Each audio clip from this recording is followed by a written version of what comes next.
Assalamualaikum warahmatullahi wabarakatuh. Nama saya Muhammad Asa Saifullah. Saya mahasiswa dari Prodi Hubungan Internasional Fakultas Ilmu Sosial dan Ilmu Politik. NIM saya 1241 10315011. Nah, pada kali ini saya mau ngajak kalian semua buat ngeliat sisi lain dari salah satu teori besar dalam hubungan internasional, yaitu English School.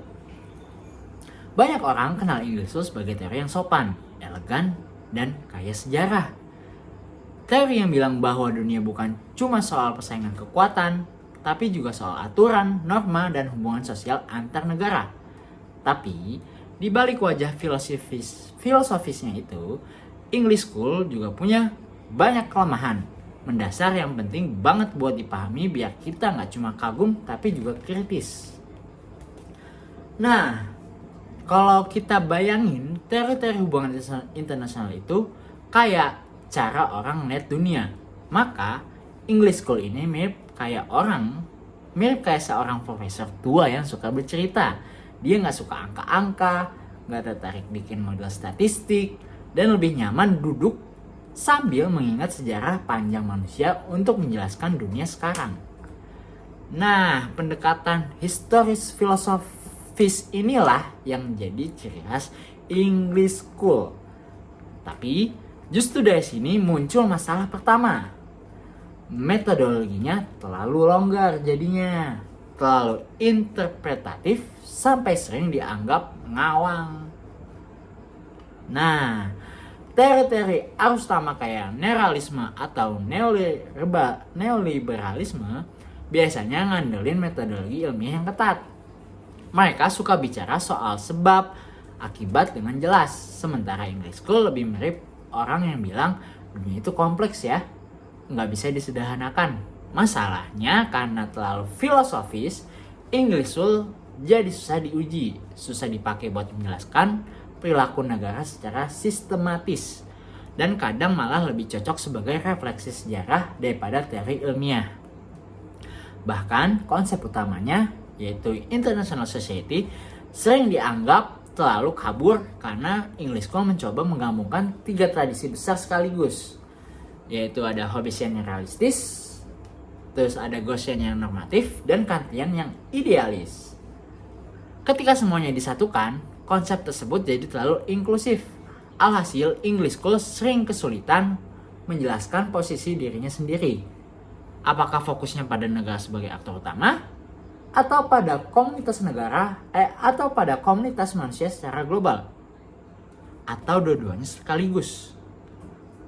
Ambiguitas ini bikin banyak akademisi bingung ketika mau menerapkan English School ke studi kasus yang nyata. Nah, kelemahan yang kedua muncul dari cara English School melihat dunia. Terlalu fokus pada tatanan dan stabilitas. Dalam pandangan English School, dunia ini bertahan karena ada aturan, ada diplomasi, ada hukum internasional, dan tentu saja ada peran besar dari negara-negara kuat. Hadley Bull sendiri, yaitu tokoh besar dari English School, percaya bahwa great powers adalah penjaga utama tatanan global. Tapi inilah yang memicu kritik berat. Banyak yang bilang bahwa English School secara agak langsung membela status quo, tatanan dunia yang sebenarnya nggak adil dan lebih menguntungkan negara-negara yang kuat. Di situasi yang nyata, konflik antara tatanan dan keadilan sering terjadi. Misalnya, ketika genosida terjadi dan orang-orang menuntut intervensi kemanusiaan, English School cenderung bingung apakah harus tetap menjaga norma non-intervensi demi stabilitas atau melanggar aturan demi menyelamatkan manusia. Nah, bias ini menunjukkan bahwa English School lebih condong memprioritaskan stabilitas dibanding keadilan moral. Ditambah lagi, fokus English School yang terlalu negara sentris bikin peran NGO, gerakan sosial, dan masyarakat sipil kurang dihargai dalam analisis mereka. Padahal, aktor-aktor ini sering menjadi motor perubahan di dunia nyata. Nah, kritik yang ketiga adalah isu besar eurocentrisme. Kalau English School mengisahkan sejarah tatanan dunia, ceritanya hampir selalu dimulai dari Eropa, dari Yunani ke sistem Kristen abad pertengahan, lalu Westphalia, dan kemudian Council of Europe. Masalahnya, ini menciptakan ilusi bahwa tatanan internasional itu murni hasil perkembangan peradaban Eropa. Padahal dunia jauh lebih beragam daripada itu. Perspektif Asia, Afrika, Timur Tengah, atau Amerika Latin hampir gak masuk dalam narasi English School. Banyak akademisi menyoroti bahwa norma yang dianggap universal di English School seperti kedaulatan dan diplomasi modern sebenarnya lahir dari ekspansi kolonialisme Eropa. Jadi sulit bilang bahwa norma-norma itu lahir secara setara atau disepakati bersama oleh semua kawasan.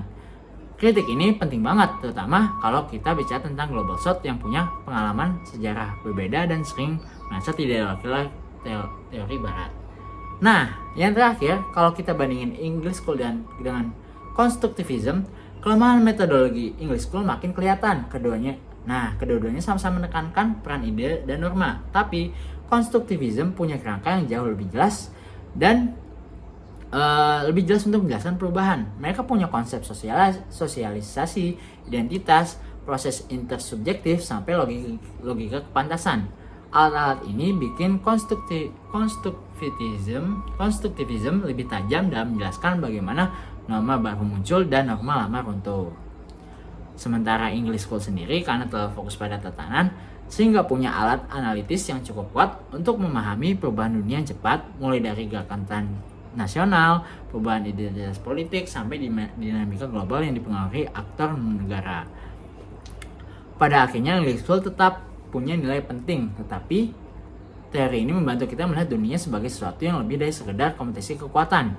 English School mengingatkan kita bahwa norma, aturan, dan hubungan sosial itu penting, tapi seperti profesor tua yang bijak, English School juga punya banyak keterbatasan, terlalu kabur, terlalu konservatif, terlalu Eropa sentris, dan kurang mampu membaca perubahan zaman.